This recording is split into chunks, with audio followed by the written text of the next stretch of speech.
granted her a scholarship as part of its Formador de Formadores program. She attended the postgraduate specialization in special didactics at Universidad Nacional de Córdoba. Her webinar of today is called A Closer Look at Visual Literacy in ELT, Colors and Works of Art. And Alba, I'm passing it over to you. Okay, thanks, Gabriela, for the presentation. And first of all, I would like to thank the U.S. Embassy, ICANA, ISICANA, and ICANA for forming part of this great program, Teaching Capacity Building. And welcome everybody to this workshop called Visual Literacy. And I'm going to share my screen, the presentation. Okay, can you see it?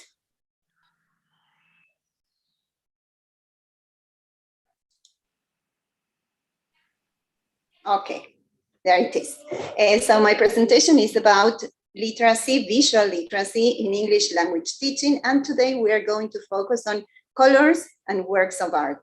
These are the topics of my presentation. We are going to deal with visual literacy, what visual literacy is within the frameworks of multimodality and multiliteracies. And after that, we are going to work with some strategies on how to work with colors from the psychological and from the cultural point of views. And after that, we are going to work with different models for analyzing works of art. And these are some of the strategies that we are going to work with. And I would like to be active in this workshop because I would like you to participate in some of these activities, that I'm going to propose. We are going to work with these strategies, visual thinking strategies, the 3 dimensions of viewing, the syntax and semantics of an image, and the color, symbol, and image strategy. Okay, so as you know, we are bombarded by images everywhere. Our students are bombarded by images they use, and we use social media every day. And the experts call this generation the visual generation, and some other experts call it the generation Z, the selfie generation, the generation like, the internet generation, the iGen, and the Google generation. So I think that it's important that we know about visual literacy and how we can foster visual literacy in our English classes. So let's see Upcon's quotation here.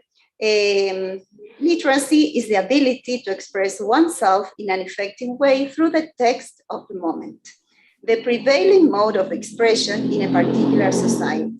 To be literate, in other words, is to be conversant in the dominant expressive language and form of the age. So if we reflect on the language, on the mode of communication that prevails nowadays, I think that we agree that it's the visual mode of communication. That's why I think that we should try to include different types of texts in our classes. And we know that some modes of communication are combined with other modes of communication. That's why we can talk about multimodality. And multimodal texts combine different modes of communication: visual, the oral mode, the linguistic, the spatial, and the gestural mode. This model was developed by the New London Group in the 90s. Okay, let's see. I want to show you some examples of multimodal texts, and you will notice that we already worked with some of these texts, but what I want in these webinars is to raise awareness on how to work with these multimodal texts and to work towards the development of visual literacy, and also towards the development of critical thinking skills, and at the same time, linguistic skills. Okay, this is a kind of multimodal text. This is a concept map, and this text combines the visual and the spatial and the textual mode of communication. Here we have an infographic. It also combines the visual, the textual, the spatial, and a website. A website combines many other modes of communication: the oral, the textual, the linguistic, the visual, the interactive, sometimes some websites use virtual reality. And also dance and drama, plays. They are also multimodal texts because they combine different modes, the oral, the spatial, the visual. And of course, video games. Our students are used to using video games, maps or graphs, and picture books and graphic novels. I didn't include here graphic novels, but I think that we should also include different types of texts, not only textual text, but also texts that combine pictures and the linguistic mode of communication, and also graphs. And today we're going to work with some special types of graphs. Okay, so let's start with, and also videos, of course. Okay, let's see this definition of visual literacy. In the context of human intentional visual communication, visual literacy refers to a group of largely acquired abilities, that is to say, the abilities to understand, to read, and to use or write images, as well as to think and learn in terms of images. And I would like to draw your attention towards this part of the concept of visual literacy, to the read and write images. It means that we have to learn to read images, to interpret, to analyze images, and also to produce or to write images. Okay, let's start with the first topic that I would like to deal with, colors. Okay, so apart from working with colors in different ways that we are used to doing in our classes, such as working with a vocabulary related to colors or idiomatic expressions, we can also include colors when working with advertisements, with logos, with corporate logos, with TV spots or film clips. And let's see some examples. I'm going to show you some examples of logos, and you're going to tell me in the chat, as I have told you. I want you to participate.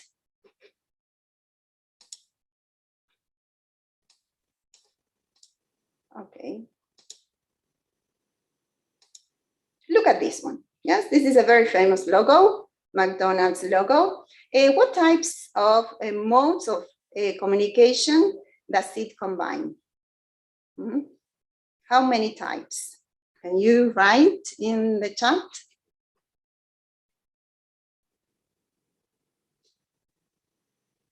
Okay, the visual also, the visual, good. But you also have, yes, McDonald's.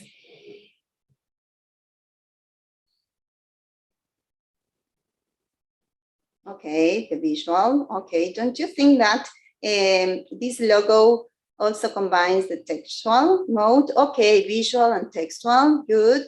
And the color, okay, what about the colors? Why do you think that this company chose red and yellow? What do you think about these colors?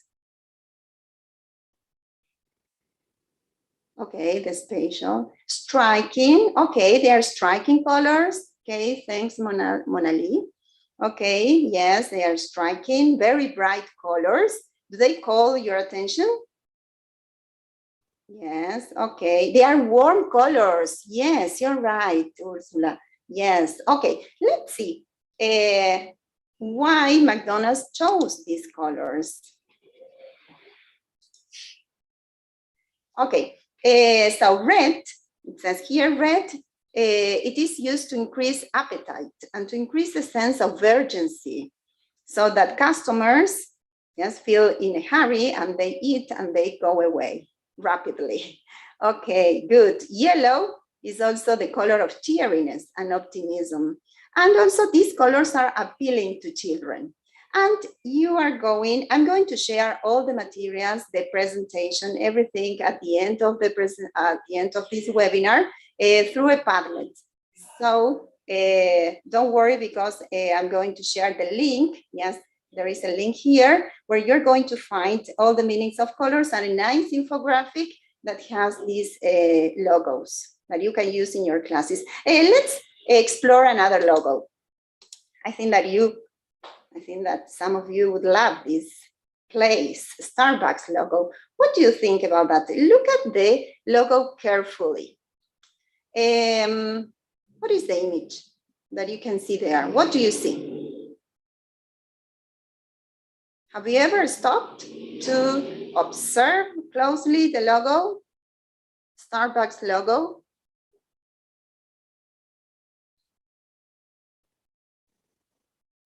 A mermaid, yes, very good. It's a mermaid, very good. And why do you think that they chose a mermaid?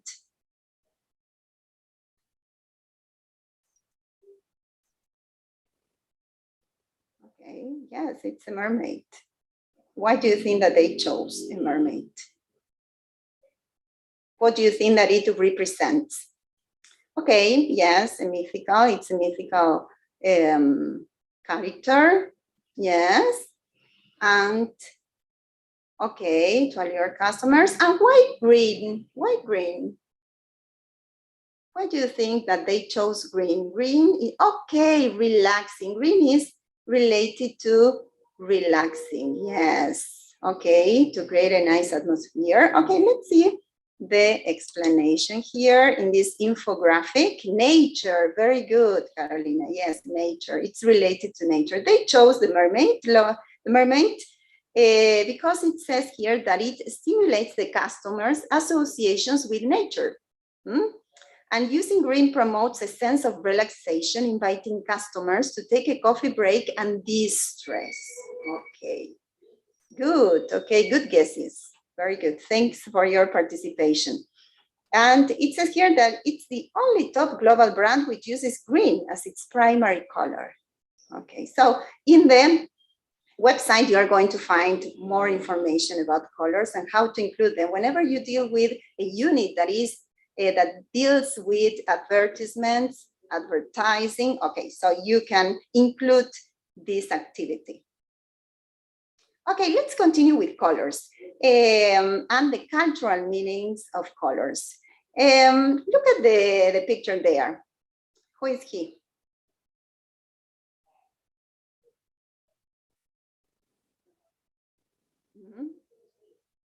An angry bird, okay, and it's red.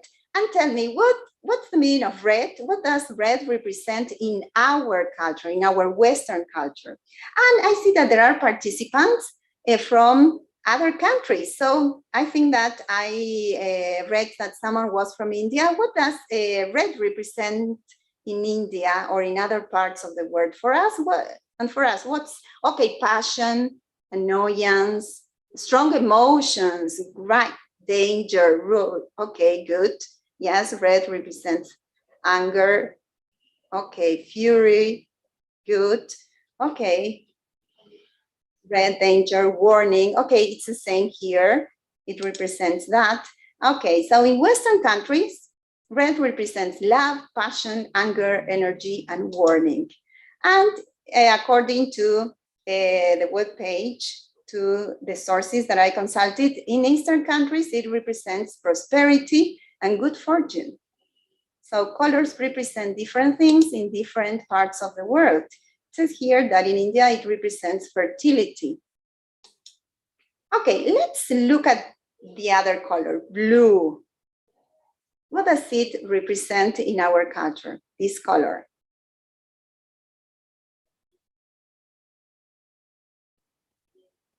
Okay, sadness, it's a cool color, you're right. Yes, I agree with you, it represents sadness. Loneliness, okay, good. So I agree with you, and in our culture, it represents sadness, depression, also authority, trust, peace, calm, and it's the masculine color. Sensitivity, someone wrote there, very good. And in the Eastern cultures, it represents immortality and it's a feminine color. Okay, so how can we implement this, the meaning, the cultural meanings of colors in our classes? This is an idea These are some activities that you can do in your classes. For example, you can divide students into color groups or continent groups and assign them certain colors, and they have to find out what that color means in those cultures. Or you can also make them look at all the colors in one region and then present that information in a colorful way. So that's just an idea that you can implement, and you are going to find that in this link.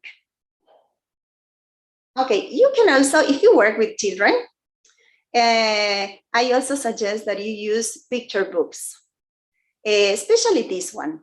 This one is a very nice picture book that deals with emotions and colors, the connection that you can make between colors and emotion. This picture book is called The Color Monster. And in this story, there is a monster who changes its color according to the way he feels. Sometimes he's red because he's angry, sometimes he's yellow, he's green. And at the end of the story, here I pasted the end of the story, he is pink. Why do you think that he's pink? He turns pink.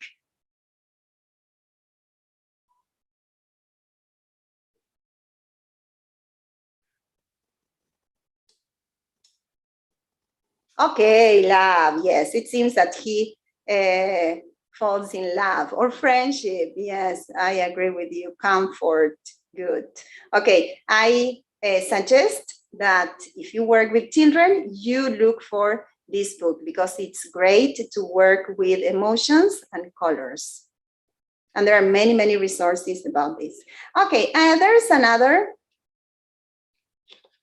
Okay, I want to show you another picture from another picture book.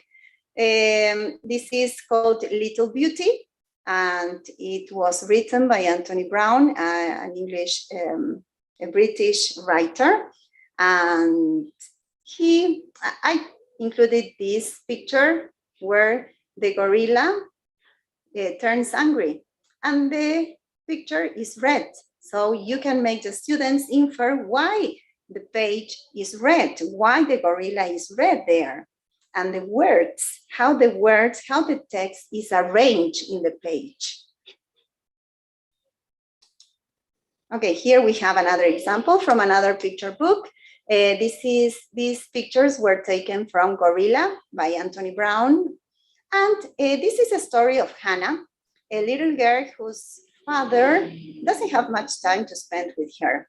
And she is at the same time keen on gorillas. And she has a gorilla puppet.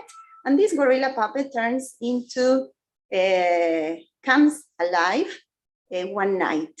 And here you can see two different pictures, and look at the colors. What do you see? What do you notice in those two pictures?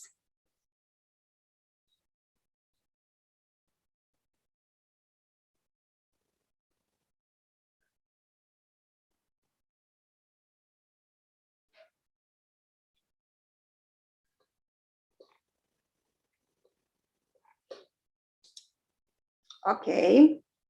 Oh, I'm sorry, you can see her face.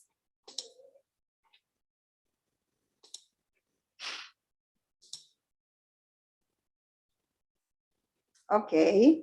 With the gorilla, the colors are warmer, yes, and with that cooler and cooler, and the blue picture represents sadness.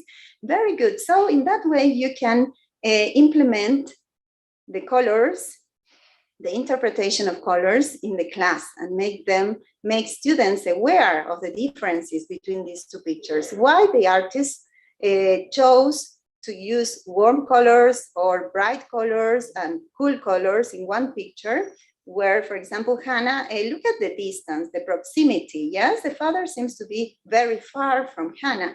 And on the other hand, when Hannah is having breakfast with the gorilla, she is much closer. Okay. Okay, nice interpretations. Okay, the blue color may represent a sad home. Yes, very good, very good. Okay, thanks for participating. Nice use of a space, right, very good.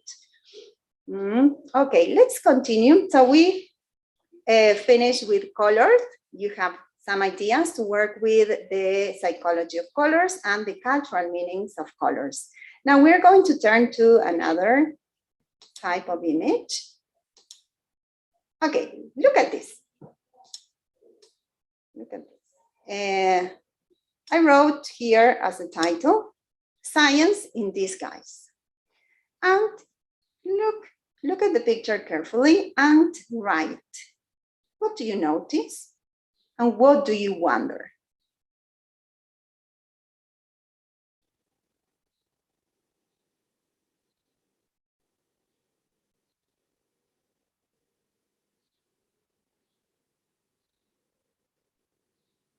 Okay. What do you notice here? Okay, points, right? I notice a glacier. I wonder what's behind it. Okay, thank you. Mountains. Okay, Monali, thank you. There's a graphic, Gabriela. Yes, you're right. There's a graphic. I really like it. Blue does not look like something sad at all there. Okay, good. And there are points. What do you think that this image represents? What do you think?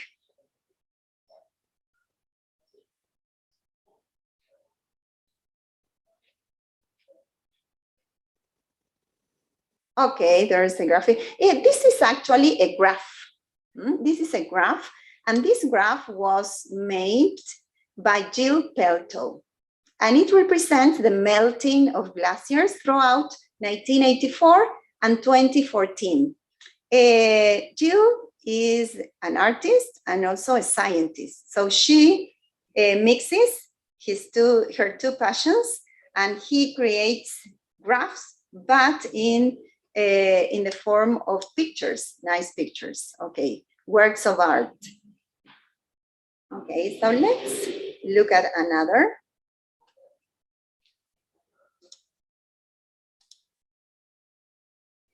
Okay, and these are the questions that you can make answer your students. And this activity, I took this strategy from a section from the New York Times that is called What's Going On in This Graph? And you have to make students look at the graphs closely, and they have to answer these questions. What do you notice? What do you wonder? What are you curious about from what you noticed in the graph? What might be going on in this graph? And write a catchy headline that captures the graph's main idea. And I recommend that you go to this page and browse this page, because this section publishes a different graph weekly. And students can participate in forums, and they participate and they can interact with other students from other parts of the world.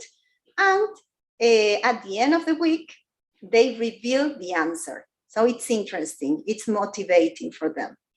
Okay, I will show you another graph. Okay, look at this one. What do you think that it represents?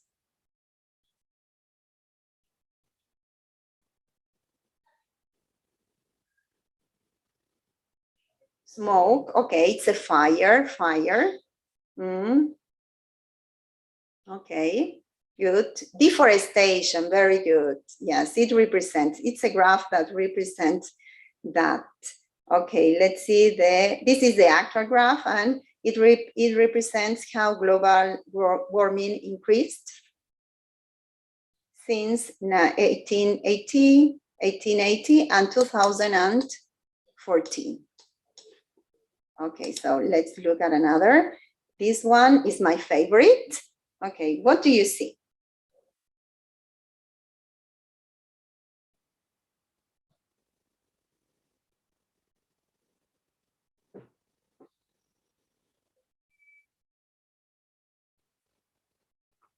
What do you see in this graph? A tiger in a forest, okay. The consequences, extinct animals, yes, like a tiger hiding Okay, very good, very good. So the decrease in the number of animals, very good. It represents extinction, very good. So this is a line graph and is based on the decline in tiger habitat area from 1970 to 2010. Okay, good. I love this picture because Jill Pelto, she combines art with science. And we can work with, whenever we work with the environment, we can include these types of graphs. And in the Padlet that I'm going to share, you have the link to her page, and you have many other graphs with their explanations. Okay, good. So let's continue with images on Canvas. Okay, so now we are going to work with other types of works of art. So let's think about the advantages of working with works of art. They may foster affectivity because they may foster motivation and involvement, and they can increase students' understanding of the context and other realities from other cultures. And they can have direct access to the understanding of cultural symbols, and they can help students develop their analytical skills, of course, their visual literacy, and because students are going to give different opinions, they have to become tolerant to those different perspectives. And so how to use works of art? You may implement special projects, or you may work with cross-curricular projects. You may work together with the art teacher in your schools, or whenever you want to deal with social justice or with topics that are related to poverty, bullying, disability, human rights. And there's a picture for everything.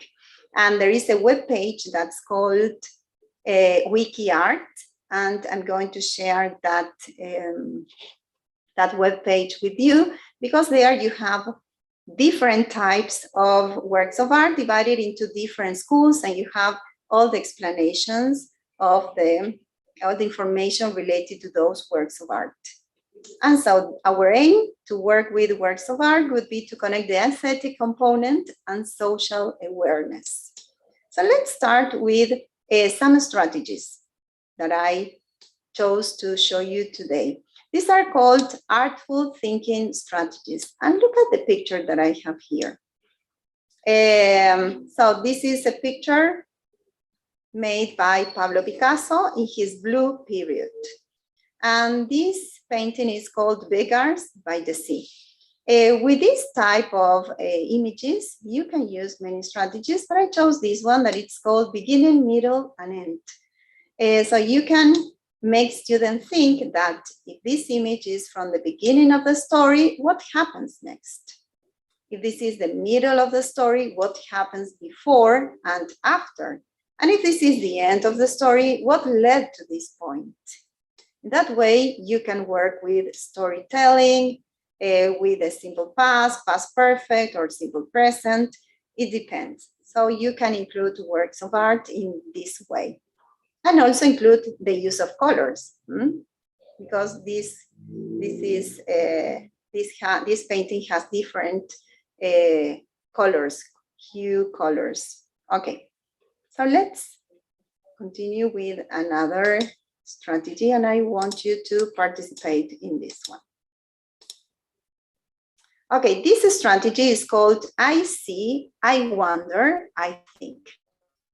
And it's interesting because you have, first, when you present the images to the students, you have to let them observe the image for some minutes.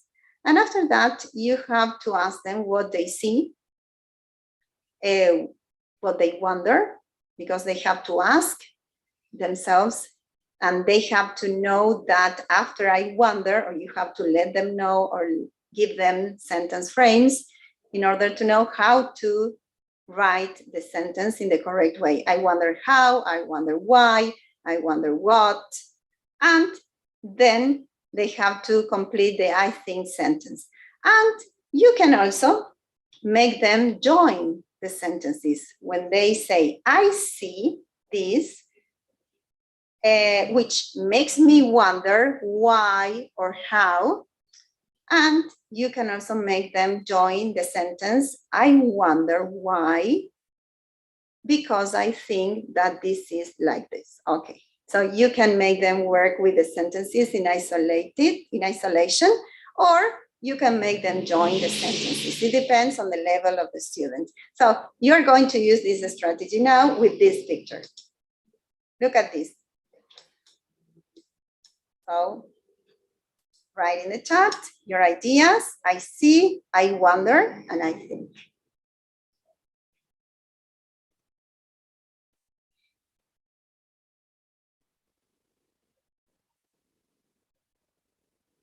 What do you see? What do you wonder? Okay, Silvina, I see two friends sharing a good time. Okay, great. Friends, I see they are friends. I see two friends, okay. What about the colors? I see two friends, very good.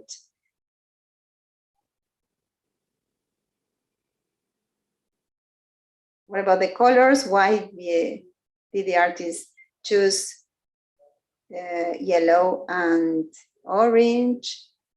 I wonder how long they have known one another. Okay, nice.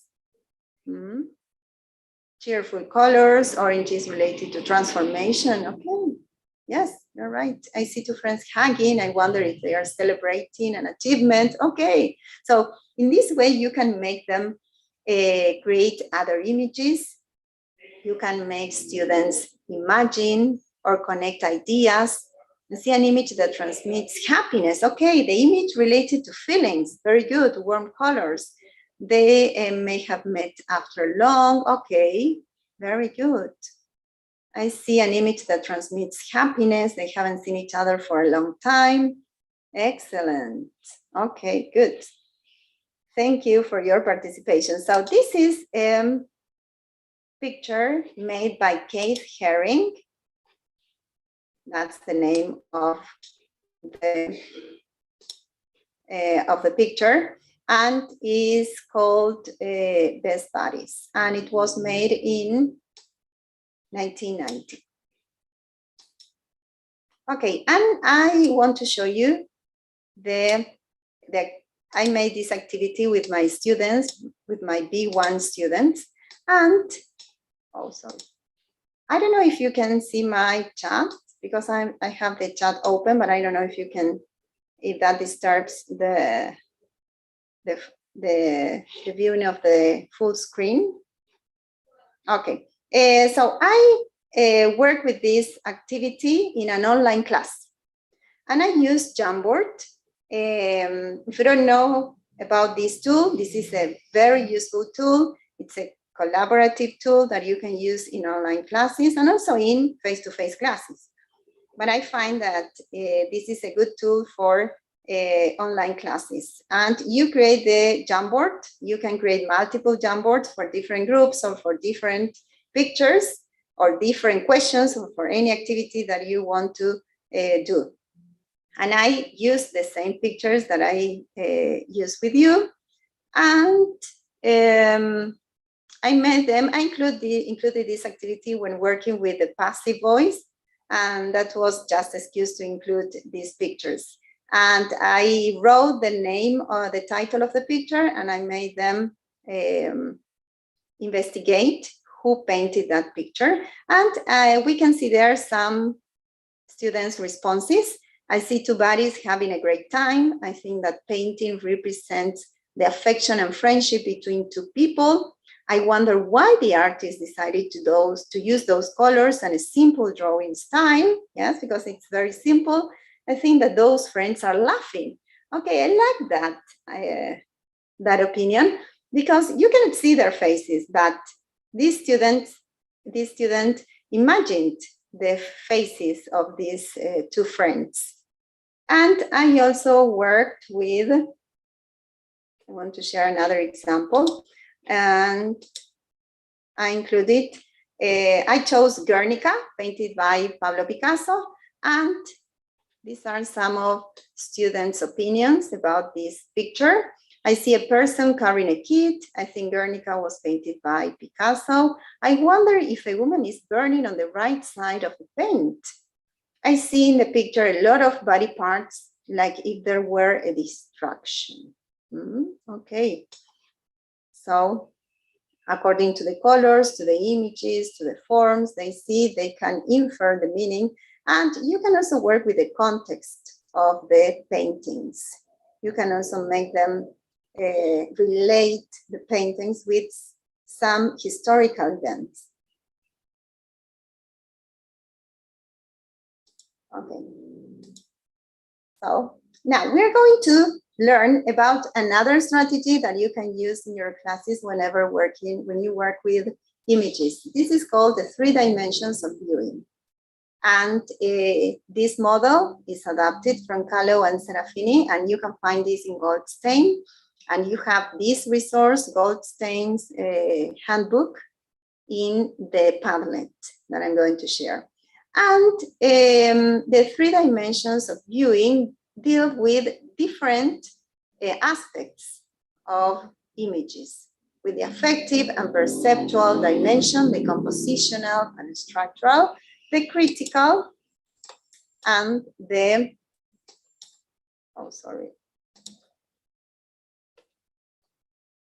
the critical thinking mode. And here you have a picture where you have different questions related to these 3 different dimensions. And we're going to try some of them with the picture that I'm going to show you now.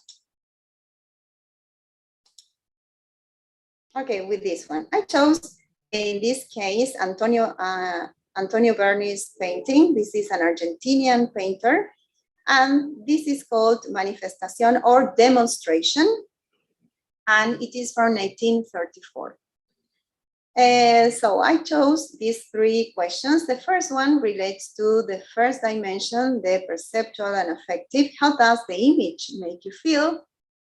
The second one is related to the structure, the composition of the image, what text accompanies the image, what does it add to the image? And the third one is related to the critical dimension. What message does the image transmit? So I would like you to write ideas or answers to some of these questions. Struggle, okay. How does the image make you feel? It appeals to the emotions, to reflecting on emotions. And what text accompanies the image? It makes me feel anguish, okay.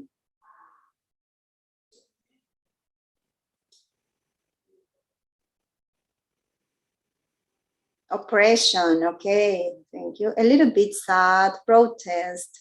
Pan y trabajo, yes, that is the text that accompanies, yes. So here we have 2 different modes of communication combined. Pan y trabajo, yes, that's bread and work, okay, for the ones who don't know Spanish. Okay, and what do you think that this, what's the message of the picture?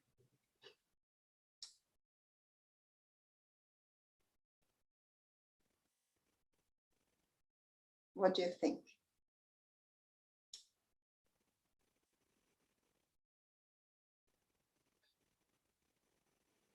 Let's fight together. Okay. They want to be heard. Yes, very good. There are many people. Together we can make a difference. Unity and need. There's poverty and scarcity. Very good. Okay, so this is a social problem. This picture is related to social problems. Yes, different emotions. Okay, the need to have jobs. Very good. Okay, thank you. Thank you very much. Okay, let's explore another picture. And this is a picture also from Antonio Berni. And this picture is from 1978. And it's called Juanito Ciruja. And I chose these questions from the framework of the 3 dimensions of viewing. The first one is related to the perceptual dimension. What other images come to your mind when you see it? And the second and the third are related to the compositional and the structure of the image. What elements can you see in the background and foreground? What do you think lies beyond the frame? Who created it? And the last one is related to the critical.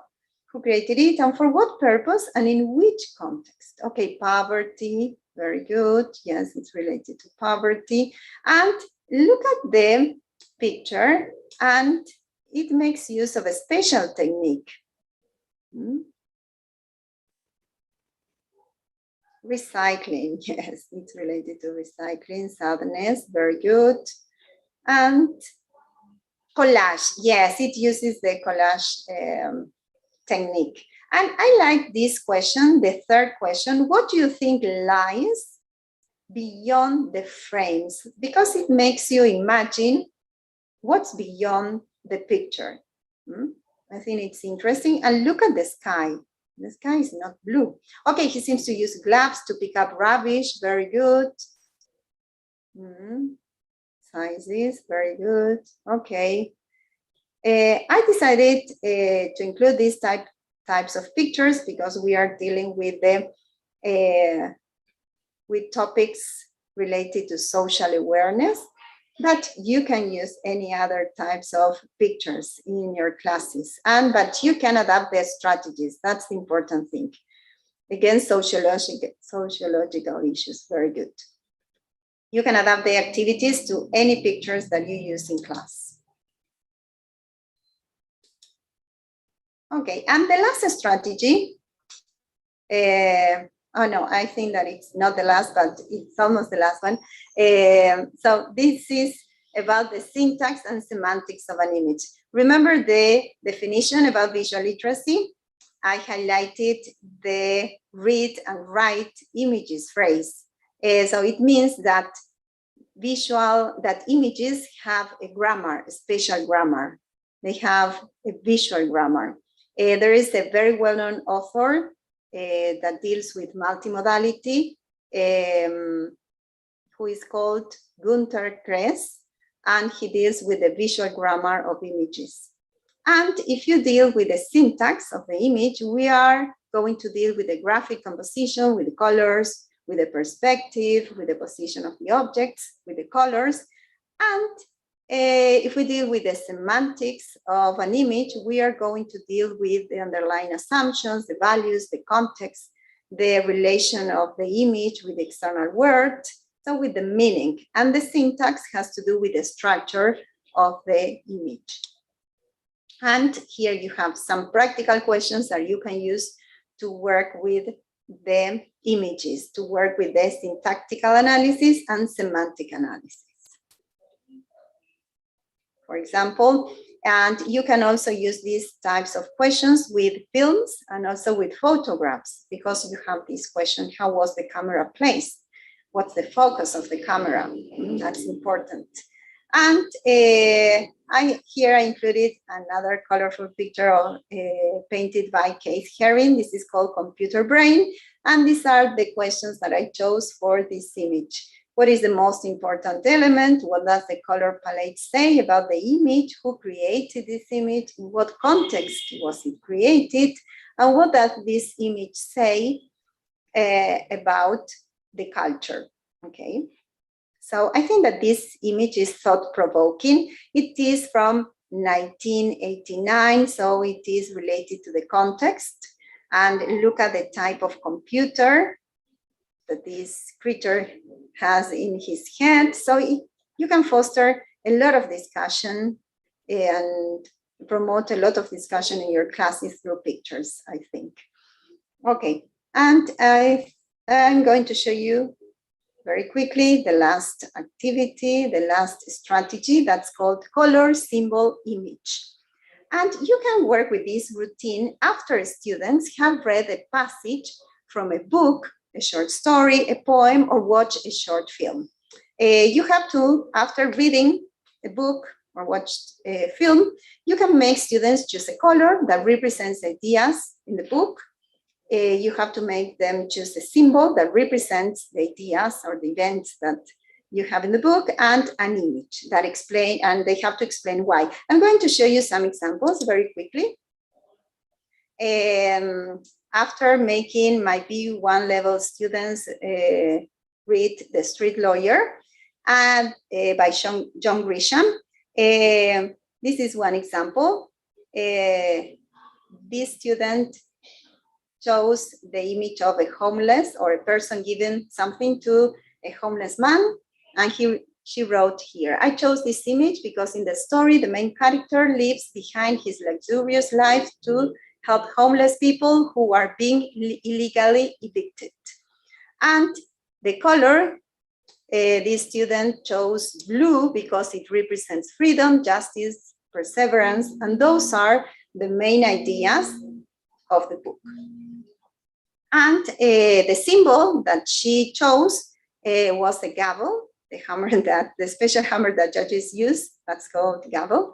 I chose this symbol because the entire story centers around justice. And let's see another nice example. This is a scale. Yellow represents the lawyer's hope for his success in life, in his job, despite all the prejudices about this profession. Blue means security or support. The money is blue. Yes, look at the symbol of the money. The money gives him economic support. The heart is red, the love for his job and helping people. And the image is about justice is balance, a typical lawyer's symbol. Okay, nice. So in that way, you can foster critical thinking skills after reading a book, for example, or a short story. And this is the last example that I'm going to show you. And in this case, this student chose brown. I chose brown because after researching colors meaning, brown is what represented the legal, and I think it's what represents the street lawyer as well. It's a color which represents honesty and sincerity. I chose this famous human rights symbol because I think that in the book we treat this topic very much, showing how homeless rights are human rights and how Michael is doing something for a change. And this image, in my opinion, this student also chose a homeless girl. It's the most accurate for me because basically it's describing not only the book situation, but today's reality situation and how nobody is there for the homeless people. I left some student mistakes, okay, but they really communicate what they are thinking. Okay, so,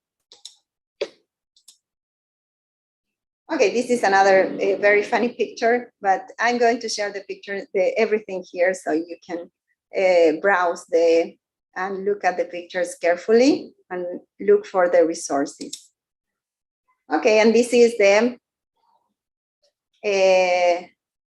QR code. You can scan the code, and Gabriela is going to share the link of the Padlet where you're going to find all the resources. The workshop Padlet, the workshop handout, and I also remind you that Gabriela is going to share the link to get the certificate of attendance, okay? So thank you very much for being here, for participating in this webinar. Okay, and I would like to know if there are any questions.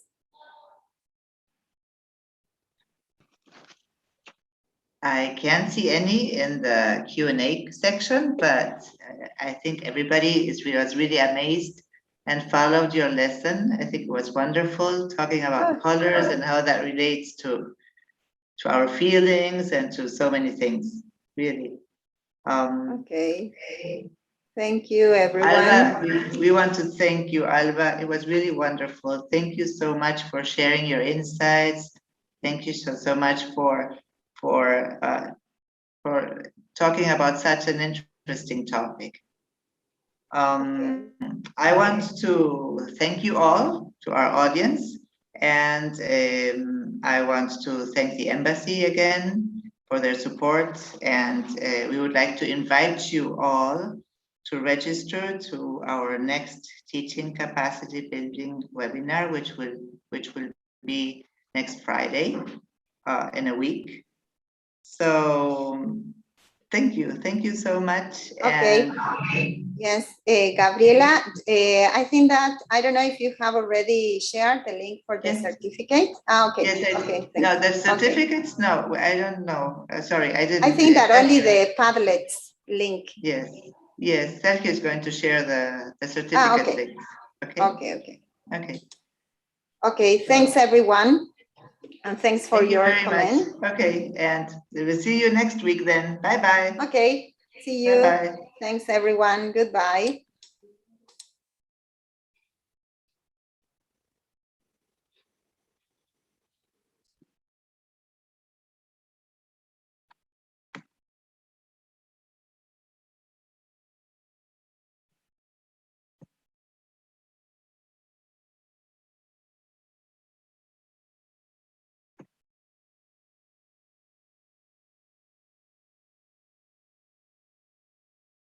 There you can see the links, okay? There are the links for the certificates.